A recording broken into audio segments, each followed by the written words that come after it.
البدع والأهواء، أهل البدع العقائدية وأهل البدع السياسية.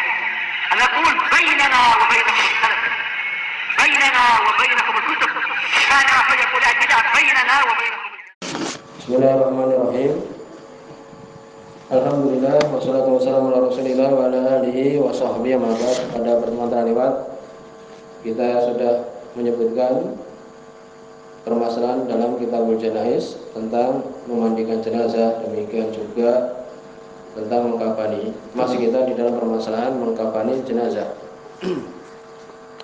Berikutnya hadis nomor 535. Hadis ini dhaif. Karena di situ ada Amr bin Hashim, dhaif, dia lemah. Demikian juga Asy-Sya'bi tidak mendengar dari Ali bin Abi Thalib. Hadis ini dhaif, tapi amalan padanya para ulama. Wa Ali bin Abi Thalib radhiyallahu anhu, dari sahabat Ali bin Abi Thalib radhiyallahu anhu, qala, beliau mengatakan, hadis ini dhaif ya. Sami'tu Nabi sallallahu alaihi wasallam yaqul, aku mendengar Nabi sallallahu alaihi wasallam beliau mengatakan, la tughalu fil kafan. Jangan kalian bermahal-mahal di dalam kafan, yakni kain kafan.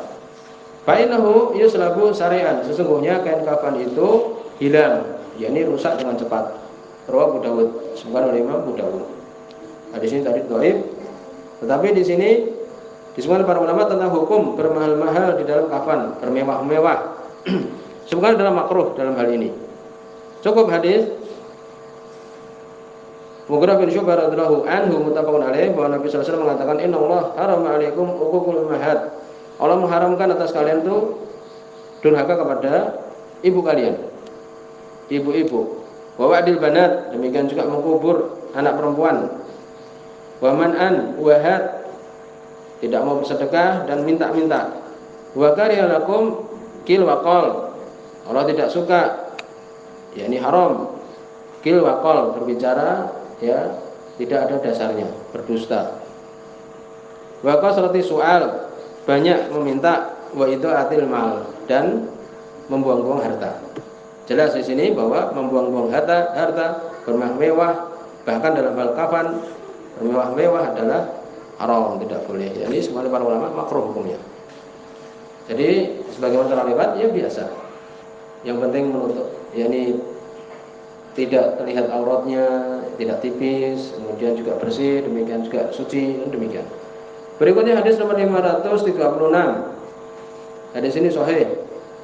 Wa Aisyah radhiyallahu anha, dari Aisyah radhiyallahu anha, anna Nabi sallallahu alaihi wasallam, sesungguhnya Nabi sallallahu alaihi wasallam qala laha, berkata kepada Aisyah radhiyallahu anha.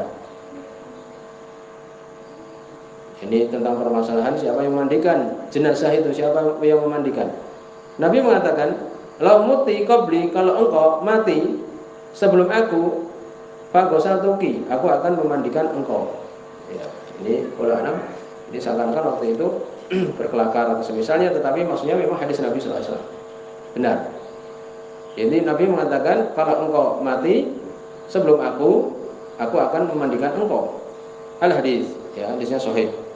Syalbani mensahihkan. Rawi Ahmad wa Ibnu Majah wa Sahih Ibnu Hibban, diriwayatkan oleh Imam Ahmad dan Ibnu Majah, demikian juga disahihkan oleh Ibnu Hibban. Demikian juga hadis berikutnya 537. Wan Asma binti Umais, dari Asma binti Umais radhiyallahu anha.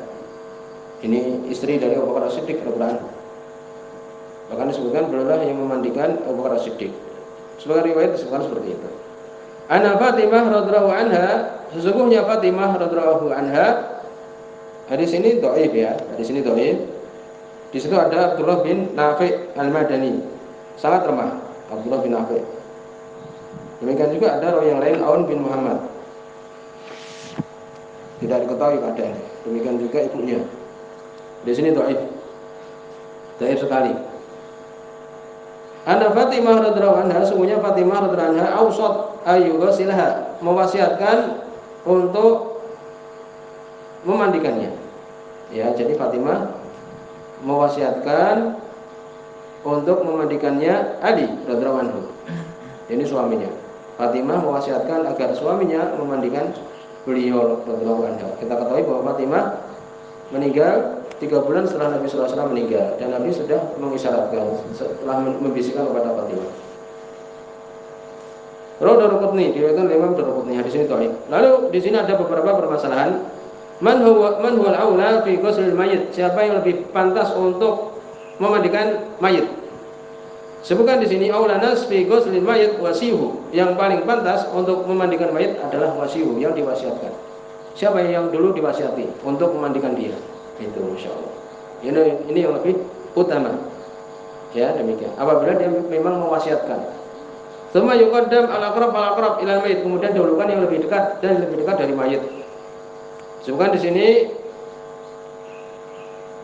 ya Imam Nawawi, fa in kana al-mayit rajulan la zawja lahu, kalau yang mati itu meninggal itu laki-laki tidak punya istri, maka yang lebih pantas memandikan adalah bapaknya, kemudian kakeknya, kemudian ya ini kalau dia ya mempunyai apa? Dulu pernah mempunyai istri, punya anak, anaknya, kemudian anak dari anaknya, kemudian kalau tidak ada, atau boleh juga saudara laki-lakinya, kemudian anak saudara laki-lakinya, kemudian pamannya, itu ya. Jadi yang memandikan laki-laki adalah tadi laki-laki pertama yang dia memberikan wasiat padanya, kemudian laki-laki tadi, orang-orang kerabat dekatnya, itu. Bagaimana kalau perempuan? Ya, disebutkan kalau tidak mempunyai suami, yang mandikan nisa, perempuan-perempuan yang lain, ya. Dan yang lebih diutamakan satu rahim, yang ada satu rahim, ya. Ini kerabat dia itu. Demikian. Kemudian yang bukan mahram, tapi masih kerabat dia. Demikian. Kemudian baru ajnabiyah, perempuan-perempuan biasa yang lain. Ini, ya. Kemudian juga ya boleh untuk kemudian ibunya, ya, demikian juga yang lainnya.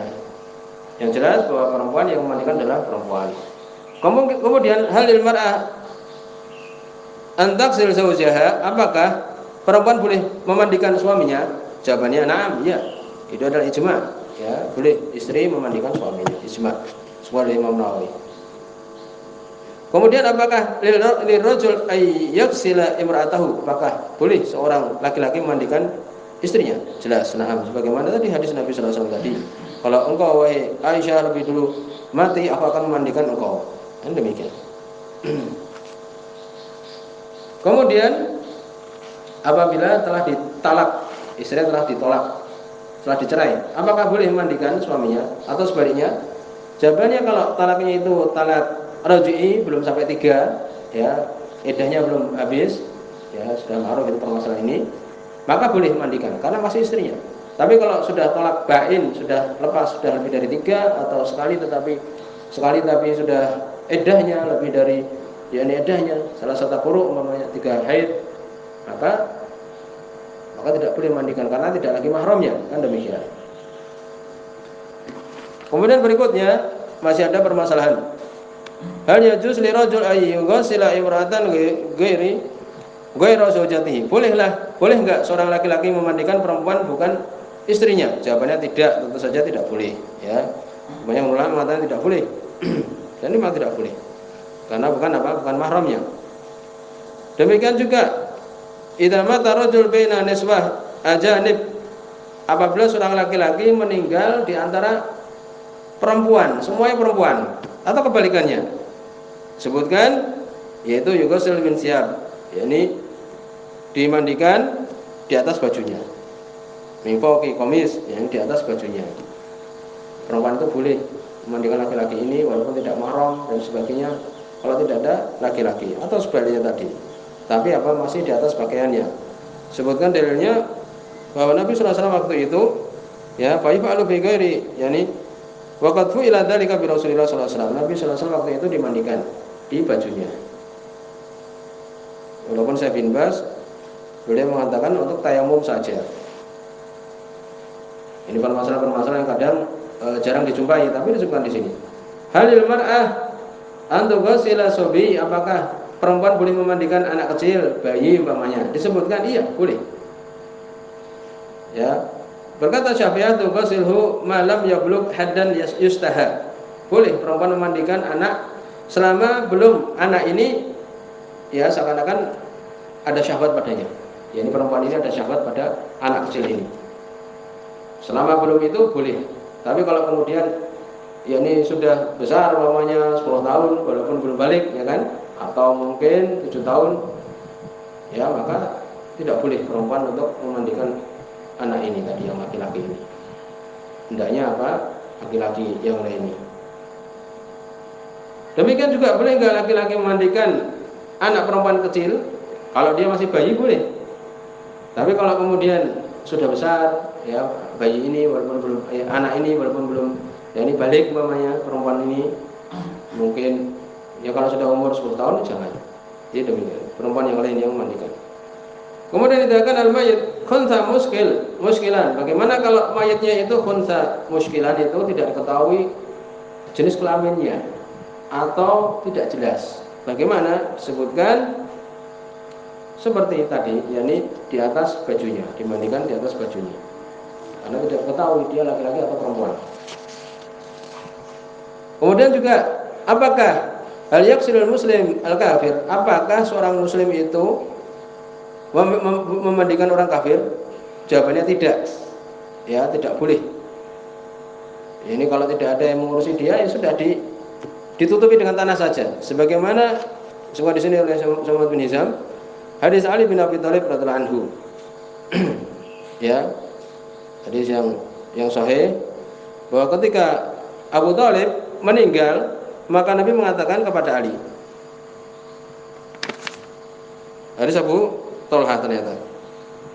Ya, hadis Abu Thalhah. Maka waktu itu Nabi mengatakan kepada Ali. Ini hadis Abu Thalhah radhiyallahu anhu. Idhab fawarih. Pergilah kamu wahai Ali, tutupilah dia, ya, tutupilah bapakmu. Tutupi dengan tanah gitu aja. Juga di situ ada ayat wala tusolli ala ahadin minhum mata abada. Jangan engkau menyolatkan kepada orang kafir ya yang mati itu. Wala taqum ala qabrihi. Jangan berdiri di atas kuburannya. Tidak perlu mengurusi dia. Jadi orang kafir tidak perlu diurusi oleh orang muslim. Sekarang bagaimana kalau hal yuzi taksilul kafirul muslim? Apakah yakni mencukupi seorang muslim yang mati itu dimandikan oleh orang kafir? Jawabannya la, tidak. Walisal kafir min ahliya, orang kafir bukan ahlinya, dan itu adalah ibadah. Memandikan itu ibadah, ya. Ibadah, memandikan itu adalah ibadah. Jadi tidak boleh. Jadi kalau ada yakni meninggal, keluarganya umpamanya yang ngurusi pemandian adalah umpamanya rumah sakit Elizabeth umpamanya, tidak sah. Kalau dia seorang muslim yang meninggal ini tidak sah, mandikan sendiri. Ya, atau kalau mungkin orang muslim ya tidak apa-apa sih yang memandikan orang muslim. Pokoknya kesimpulannya adalah kalau yang memandikan orang kafir tidak sah. Ya, demikian. Kemudian idza kana al-muslimu mutasawijan dhimiyah, kalau muslim ini menikah dengan perempuan dhimiyah, ya perempuan ahlul kitab umpamanya. Ya. Kemudian mati salah satunya, maka seperti tadi permasalahannya, ya tidak boleh dimandikan oleh orang kafir. Demikian juga kalau yang mati orang kafir tidak boleh dimandikan. Demikian. Kemudian halil mar'ah an taghsila rajul min maharimiha, apakah seorang perempuan boleh memandikan laki-laki dari mahramnya? Sebutkan boleh, tapi paling akhir. Kalau tidak ada yang lainnya. Ya justru nisa maharim ghuslihi, boleh perempuan yang masih mahram memandikannya, tetapi apa diakhirkan? Pertama laki-laki saudaranya dulu, kan demikian. Kemudian laki-laki yang tidak saudaranya. Kalau tidak ada ya sudah, perempuan yang masih satu mahram dengan dia itu. Kemudian hadis nomor 538. Wa an Buraidah radhiyallahu anhu. Hadis ini semua Imam Muslim. Kalau semua Imam Muslim ya, demikian juga Imam Bukhari tidak perlu dibicarakan. Itu adalah sahih, kecuali kalau ada kritikan dari para ulama. Dari Buraidah bin Husayb radhiyallahu anhu, fi qisatil Ghamidiyah, di kisah Al-Ghamidiyah, perempuan yang berzina itu di zaman Nabi sallallahu alaihi wasallam yang kemudian bertobat, minta untuk dirajam. Kisah Ghamidiyah allati amara Nabi sallallahu alaihi wasallam birajmiha, yang Nabi sallallahu alaihi wasallam merintahkan untuk dia dirajam, dilempar dengan batu. Fi zina, karena melakukan perbuatan zina. Qala, kemudian disebutkan dalam hadis itu, tsumma amara biha fasuli 'alaiha wa dufinat. kemudian Nabi memerintahkan agar perempuan ini, maka kemudian disolatkan. Perempuan ini disolatkan, kemudian dikuburkan. Rawahu Muslim, semua dari Imam Muslim. Maka dari sini diambil pelajaran, hal yusolli alal maqtul haddan aw qisasan. Apakah orang yang dibunuh karena had, karena tadi zina, ya, dirajam, atau kisos, membunuh orang lain kemudian dia dibunuh, apa yang disolatkan? Sebenarnya adalah disolatkan. Demikian juga dimandikan sebagaimana hadis tadi yang telah lewat. Sampai di sini, subhanallahumma bihamdika, asyhadu an la ilaha illa anta, astaghfiruka wa atubu ilaik.